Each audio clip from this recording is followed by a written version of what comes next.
Amen po. Maraming salamat po, Sister Michelle. Hallelujah. Sige po, maaari na po tayong umupo. Muli, isang mapagpalang gabi po sa ating lahat. Hallelujah. Alam ko po na bawat isa po sa atin ay punong-puno ng kagalakan, umaapaw ng kagalakan, na tayo ay makapagpuri, sumamba, patuloy na dakilain natin ang ating Panginoong Diyos. At syempre, ang malaga yung salita niya na sama-sama nating pagbubulay-bulayin. Amen po? Sige po, muli, tayo po ay manalangin. Hallelujah. Hallelujah. Panginoong Jesus na makapangyarihan sa lahat, pinupuri ka po namin at pinasasalamatan ka po namin sa gabi na ito. Panginoon, maraming salamat at muli idinako mo kami dito sa iyong tahanan, Panginoon, upang sambahin ka, papurihan ka, Panginoon, at upang ang salita mo, Panginoon, ay aming pong pagbulay-bulayin, Panginoon. Dalangin namin, Panginoon, na ikaw ang kumilos sa buhay ng bawat isa po sa amin, Lord God, na anuman yung maririnig ng bawat isa sa amin na salita mo, Panginoon, ito po ay tunay na magbibigay kalakasan sa bawat isa po sa amin, Panginoon. Lord, hindi ito salita ko, kundi ito ay salita mo, Panginoon, na tatanggapin ng bawat isa po sa amin. Panginoon, ihanda mo po ang mga puso't isipan namin sa araw na ito, sa gabi na ito, Panginoon, na patuloy, Panginoon, na yung salita mo, Panginoon, ay nanamnamin po namin, Panginoon. Kaya, Panginoon, Holy Spirit, ikaw po ang siyang kumilos sa buhay ng bawat isa sa amin. Maraming salamat po, Panginoon. Purihin ka. In Jesus' name, Amen. Amen. Hallelujah. So, ngayon po, ang ating pong pag-uusapan sa gabi po na ito ay patungkol po sa sulat po ni Apostol Pablo sa mga taga-Roma. Amen po? So, syempre, para din po ito sa atin, tayong mga Kristiyano. Amen? So, yung salita ng Panginoon, hindi lang para sa kanila nung panahon nila, kundi hanggang ngayon, yung salita niya ay para sa mga anak ng Diyos na patuloy na lumalakad sa kalooban ng Panginoon, na nagtitiwala at nananampalataya sa ating Panginoong Jesus. Amen po? So, kuminsan po, no, mga kapatid, nakakaranas po tayo ng galit. Tama po? Bawat isa po sa atin, kahit na tayo po ay Kristiyano, nararanasan din natin na mahumatol, ihamak po natin yung kapatid po natin. Diba? Pero tayo po bilang mga Kristiyano, hindi dapat natin hatulan ang isa't isa. Amen po? Dahil lang sa mga opinyon. Diba? Sa halip ay dapat magkasundo, magkaisa po tayo para sa ikakaayos at ikabubuti ng bawat isa po sa atin at para syempre sa ikalalago po ng gawain ng Panginoong Diyos. Amen po? So dito po sa sulat ni Apostol Pablo, inilalahad niya po yung nararapat na pamumuhay bilang isang Kristiyano.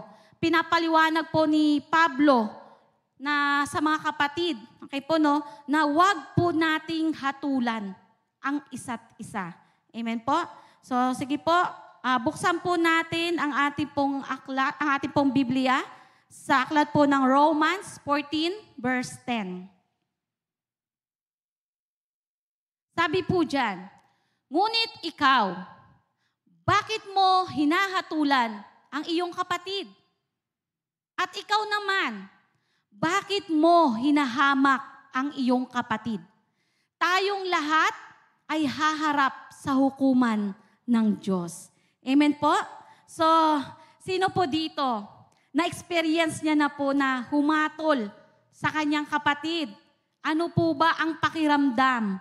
Masaya po ba? Kapag hinahatulan po natin ang ating pong kapatid? Diba? Nasasaktan po ba tayo? So, kapag tayo po humahatol, ibig sabihin nun, hindi po tama yung motibo ng mga puso natin. Hindi tama yung motibo ng isip natin. Kung bakit nagagawa po natin na humatol, ihamak yung mga kapatid po natin. Pero ano po ba yung ibig sabihin ng hinahatulan? Di ba po, yan yung paghusga? Diba? Hinuhusgahan natin yung kapatid po natin. So ito po yung kahulugan. Ang salitang ito po ay isang halimbawa po siya na negatibong salita na nangangahulugan bilang paglalarawan sa isang tao na naghuhusga. Kahit na alam niya yung rason sa likod po nito, no? Naghuhusga kahit walang dahilan. Okay? So, mayroong at maraming opinyon sa kanilang isipan. Maaring sinasabi nila ito ng harapan, ng verbal, o pinapanatili nila ito sa kanilang isip, sa kanilang sarili. Okay? Na inilalagay po ng kaaway. So, hindi dapat husgahan o hamakin ng mga Kristiyano ang isa't isa. Amen po ba? Amen. So, punta po tayo sa Romans 14, verse 13. Sabi po dyan, huwag na nating hatulan ang isa't isa. Huwag na rin tayong maging dahilan ng pagkakasala ng ating kapatid. Amen? So, kapag sinabing huwag, ito pong salitang huwag, ito po ay isang utos na may kasamang pakiusap na nagbabawal na gawin po ang isang bagay. Amen po? So, dahil kapag hinatulan po natin ang ating pong kapatid, ang unang-unang hinahatulan po natin ay ang Panginoong Diyos. Tama po? Amen. Diba? So, unang-una, nasasaktan po ang ating Panginoong Diyos. Amen? Katulad po doon sa Genesis 3, kay Eva at kay Adan, di ba? Sinabi ng Panginoon, huwag kakainin, huwag hihipuin yung bunga ng punong kahoy. Di ba? Pero dahil nga hindi sumunod si Eva, ginawa po niya kahit na mayroong babala na huwag. Diba? Katulad nga po, no, kapag nabasa natin, huwag kang tatawid. Pero dahil nga sumuway ka at hindi mo sinunod yung nakasulat, ginawa mo, tumawid ka. So, yun yung naging sanhi ng pagkamatay kasi nabangga. Diba? Sinabi nga, huwag kang tumawid. Diba? Kaya kailangan matuto po tayong sumunod. Diba? So, huwag nating pangunahan. Kapag sinabi ng huwag mong gagawin yan, huwag nga nating gagawin. Kasi pwede nating ikapahamak, katulad ni Eva at ni Adan. Diba? Nagkaroon sila ng pagkakasala sa pamamagitan ng pagsuway. Amen po? Mababasa din natin yung nakasulat na huwag doon po sa 10 utos. Diba? Unang-una, huwag kang sasamba ng ibang Diyos. Diba? So, puro nakalagay doon sa... Saan po ba nababasa yun? Sa Exodus 20. Pero wag na po nating puntahan. Okay? So, isa lang po yung halimbawa. Diba? Huwag kang papatay, huwag kang magnanakaw. Diba? Kapag ginawa mo yan, magkakasala ka. Diba? So, alam ko po na bawat isa sa atin, ayaw po natin magkasala. Kung ayaw natin magkasala sa Panginoon, kailangan po matuto po tayong sumunod sa sinasabi ng ating Panginoong Diyos. Amen po? So, muli po, basahin po natin yung Romans 14:13. Sabi po dyan, huwag na nating hatulan ang isa't isa. Huwag na rin tayong maging dahilan ng pagkakasala ng ating kapatid. Amen po? So, hindi dapat tayo humatol ng padalos-dalos. Kailangan, ano ba dapat? Huwag daw humatol ng padalos-dalos. Kailangan unti-unti. Di ba? Hindi po. So, sabi nga, di ba? Huwag humatol. So, wala yung konti-konti, wala. Di ba? Huwag nating hatulan. Ayaw nga ng Panginoon yan eh. Di ba? So, kailangan po sumunod po tayo. Amen po? Hallelujah. So, maliwanag po no, yung sinabi po dyan na huwag po nating hatulan ang isa't isa. Amen? Kapag sinabing huwag, gawin po natin. Okay? wag gawin nating sundin. Ibig ko pong sabihin. Di ba? Sundin po natin doon para tayo po ay hindi mapahamak. Amen? So, mga kapatid, wag po nating hayaan na maging instrumento po tayo ng kaaway. Dahil alam naman po natin yan, yung paghusga sa kapwa, sa kapatid natin, is pamamaraan po yan ng kaaway. Amen po? Para magkaroon ng kaguluhan. So, yan po, di ba? So, wag tayo maging instrumento na mahatulan po natin yung ating kapatid, di ba? Kung minsan po kasi ang isip ng tao nakatuon palagi sa mga nakikita niya, sa mga mali, di ba? Lalo-lalo na kapag ang isang tao hindi niya gusto yung kapwa niya. Di ba? Hahanap ng kamalian. Tama po? Ganyan si Satanas. Lagi po siyang nandyan, nakatingin, nakamasid siya sa atin. Sa bawat pagkakamali natin, nandoon palagi si Satanas. Ora mismo, nandyan agad yan. Katabi mo na agad yan, hindi natin alam.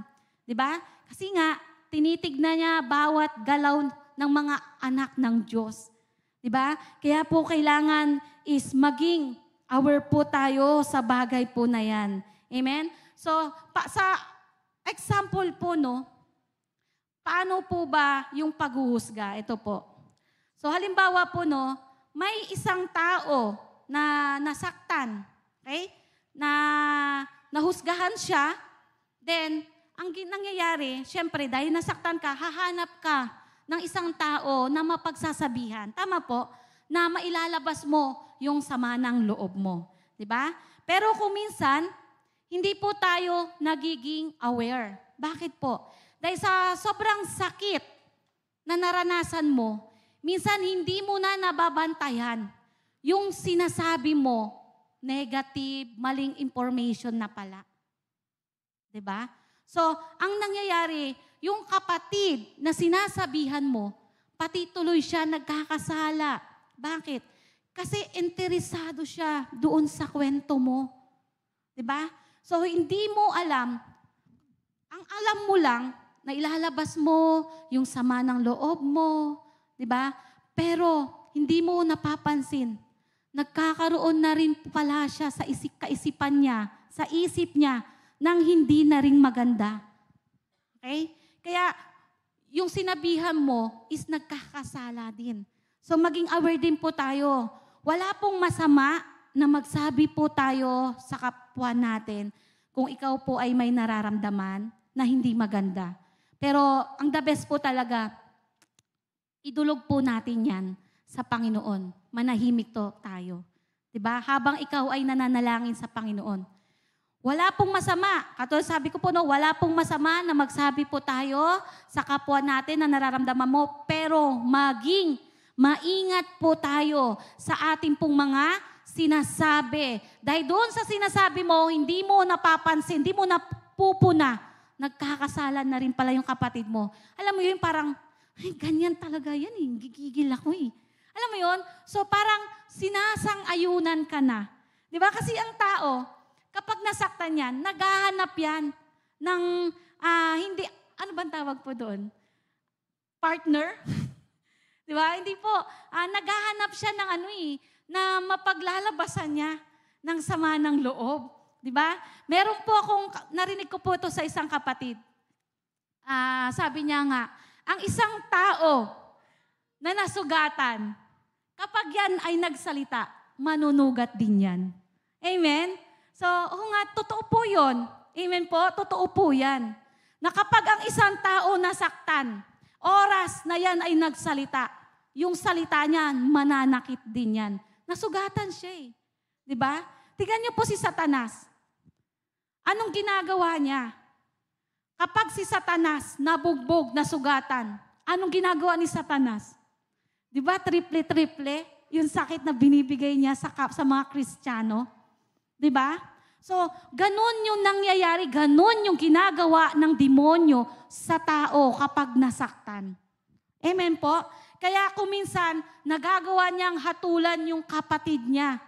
Amen? Kaya pag tayo po nakakaranas ng hindi maganda, isumbong po natin kanino po natin isusumbong? Kay Tulpo po ba? Amen? Sa Panginoong Diyos. Amen? So dito, kapag tayo po naagrabyado, kay Tulpo ang takbo.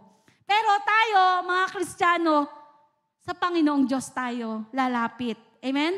At lalo na po si Satanas, naku po, si Satanas, leader po yan. Lalo na sa maliit na usapin. Diba?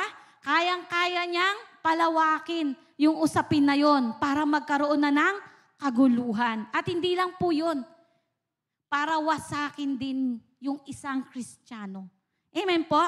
So, sabi po dyan sa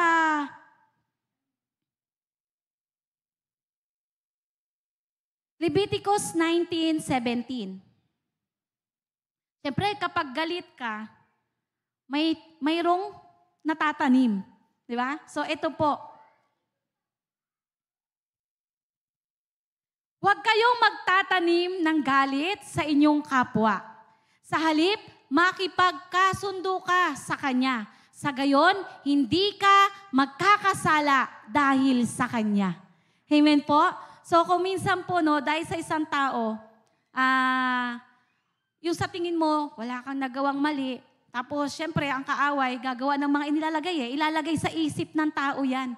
Mga istorya. Diba? Lalo pa kung hahayaan lang natin, naku po, unti-unti, ang dami nang nabubuong istorya sa isipan natin na nagiging sanhi ng pagkakasalan natin.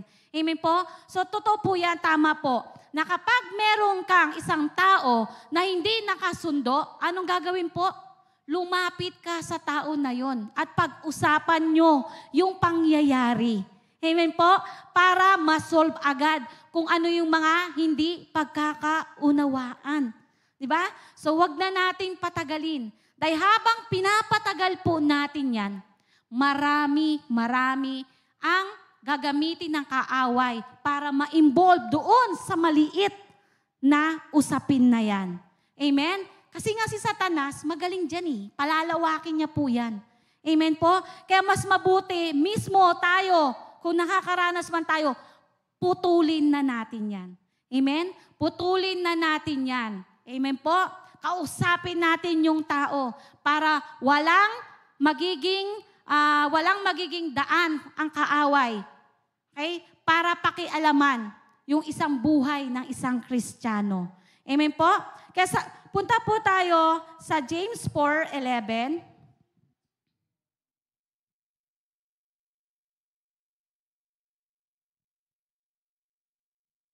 Sabi po dyan, mga kapatid, huwag kayong magsiraan sa isa't isa. Ang namimintas o humahatol sa kanyang kapatid ay namimintas at humahatol sa kautusan. Amen? At kung hinahatulan mo ang kautusan, hindi ka na tagasunod ng kautusan, kundi isang hukom nito. Amen po? So malinaw po na wala tayong karapatan na humatol at itigil na po yung siraan. Kasi po, hindi yan makakabuti sa isang samahan, lalo na po sa atin bilang mga Kristiyano. So kapag humahatol ka, sino daw po yung hinahatulan mo? Yung gumagawa ng kasulatan. Tama? Sino po bang gumagawa ng kasulatan? Ang Panginoong Yesus. Di ba po? Siya yung hukom. Siya lang yung may karapatang humatol. Amen po? Kaya tayo po mga kapatid, wala po tayong karapatan na hatulan ang kapwa natin, ang kapatid po natin, ang isa't isa. Amen po? So, hindi tayo dapat humatol na dahil sa Panginoon lang yun Hindi binigay sa atin yun. Amen? So, kaya nga po tayo nagbabasa ng salita ng Diyos para doon makikita natin kung ano ba yung dapat gawin ng isang Kristiyano at yung mga hindi dapat gawin ng isang Kristiyano bilang anak ng Diyos. Amen po? So, sabi po sa Matthew 7, verse 1 and 2. Puro paghatol po,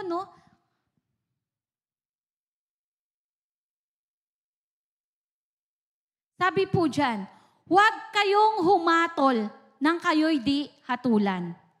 Sapagkat hahatulan kayo ng Diyos ayon sa paghatol ninyo sa iba at susukatin kayo ayon sa panukat na ginagamit ninyo sa iba.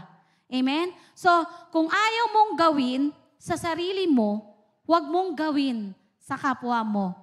Amen? Dahil kung ano yung ginawa mo sa kapwa mo, yan din ang gagawin sa iyo. Amen po ba?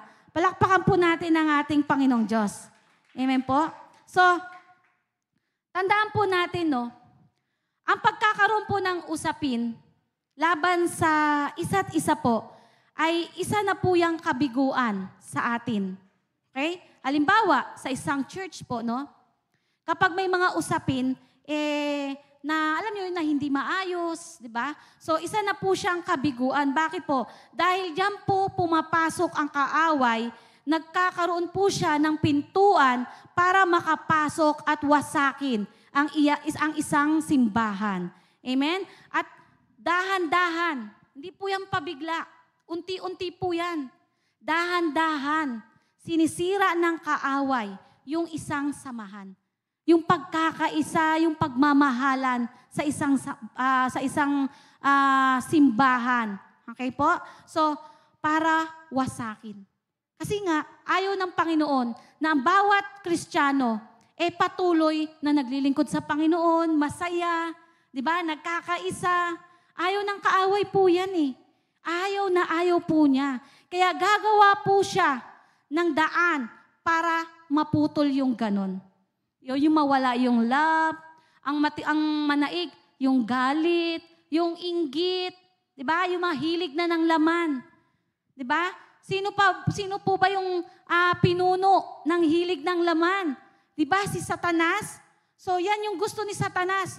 Yan yung gusto niya na mangyari sa buhay natin, gawin natin yung mga hilig ng laman. Pero bilang nakakaalam ng katotohanan, tayo mga anak ng Diyos, hindi natin yan gagawin. Amen po? Hindi natin gagawin yan. Bakit? Dahil mahal natin ang Panginoong Diyos. Amen po? Sino po dito mahal niya ang Panginoong Diyos? Amen. So bawat isa po sa atin, bilang anak niya, mahal natin ang Panginoon. Dahil ang Panginoon, sobra yung pagmamahal niya sa bawat isa po sa atin. At alam ko po, ramdam niyo po yung pag-ibig ng Diyos sa bawat isa po sa atin. Amen po? So, punta po tayo sa 1 Samuel 12:14.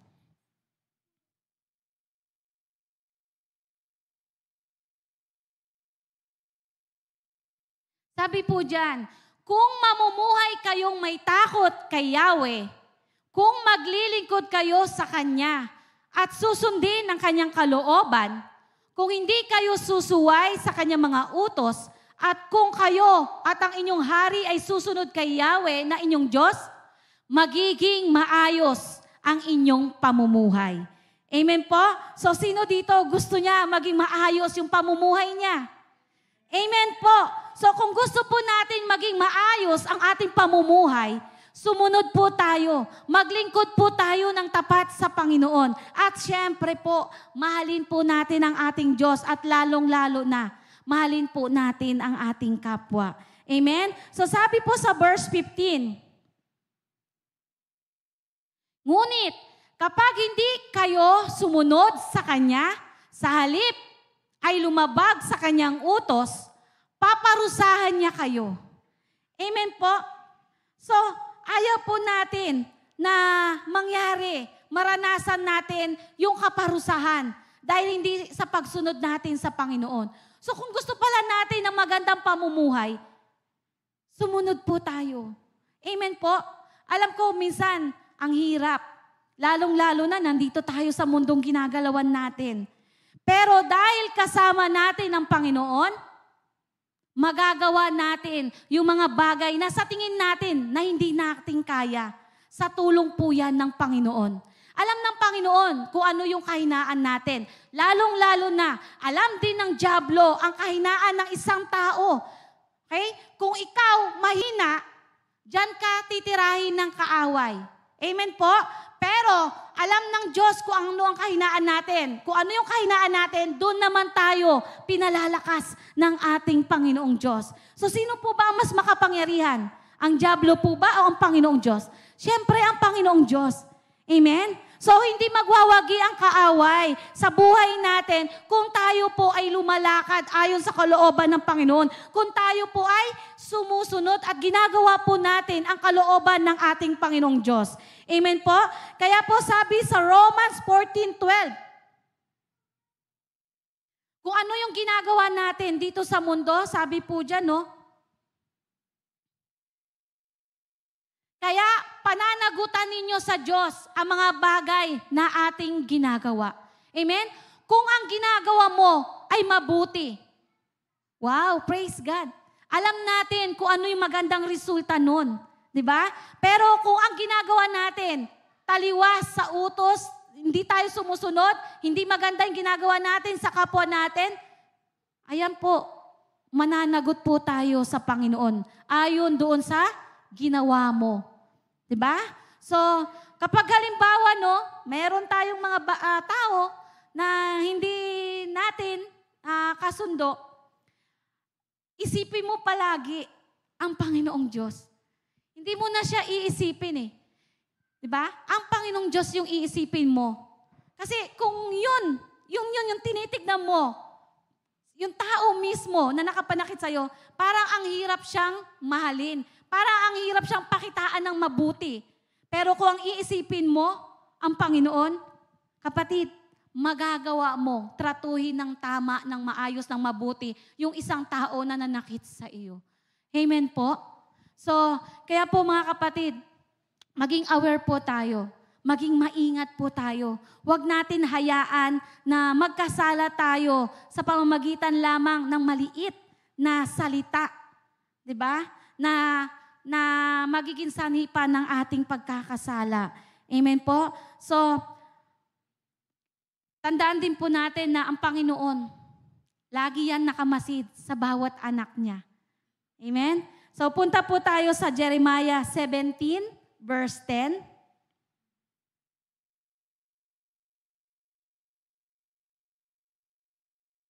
Sabi po dyan, akong si Yahweh, ang sumisiyasat sa isip at sumasaliksik sa puso ng mga tao.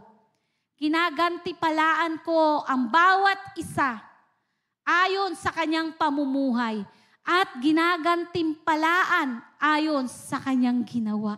Amen po. Hallelujah. Palakpakan po natin ang ating Panginoon. Amen po. So, kapag tayo po gumawa ng mabuti para sa ikalulugod ng Panginoon, may gantimpala po tayong matatanggap. Amen? Hallelujah. So, punta po tayo sa Efeso 4, verse 3.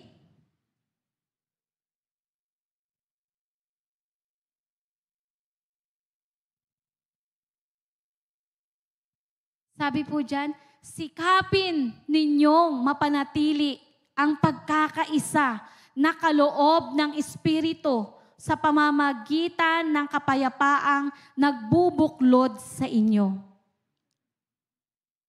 Verse 4 po. May iisang katawan at iisang Espiritu, tulad na may iisang pag-asa nang kayo'y tawagin ng Diyos. Amen? Verse 5 po. Tayo'y may iisang Panginoon. Amen? Iisang pananampalataya at iisang bautismo. Iisang Diyos at Ama nating lahat. Amen po? Siya ay higit sa lahat, kumikilos sa lahat, at nananatili sa lahat. Amen po? Muli, palakpakan po natin ang ating Panginoon. Hallelujah! So, kaya mga kapatid, no, kaya dapat mapanatili po natin yung ating pagkakaisa. So yan po is kaloob yan ng Espiritu na ibinigay po sa atin ng Panginoong Diyos. So, application po, no, tungkulin natin bilang mga Kristiyano na huwag gumawa ng bagay na lumalabag o makakapanakit sa kapwa Kristiyano natin. Amen po? So, gawin po lang natin kung ano yung pinagagawa ng Panginoong Diyos sa atin. Amen? So, minsan, may mga bagay, lahat po tayo, may mga negative na pag-uugali. Amen po? Na binabago ng ating Panginoong Diyos. Depende nga lang po yun kung tayo mismo ay willing magpabago sa Panginoon. Amen po? Dahil ang Panginoon, binibigyan niya po tayo ng will, kung ano yung dapat natin, kung ano yung gusto nating gawin. Diba? Grabe no, si Lord. Siya na yung Diyos na makapangyarihan, pero grabe yung love, grabe yung pagmamahal niya sa atin, na nire-respeto niya kung ano yung magiging desisyon natin. Diba?